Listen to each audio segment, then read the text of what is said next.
இப்படி எல்லாம் சொன்னா நாங்க கேட்டுருவோமா? அட ஃப்ரீயா விடுற. இப்படியே பழகிட்டோம்ல.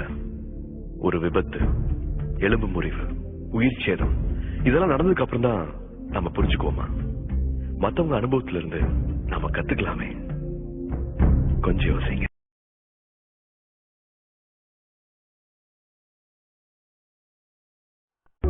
யோசிச்சது போதும், செயல்படுவோம்.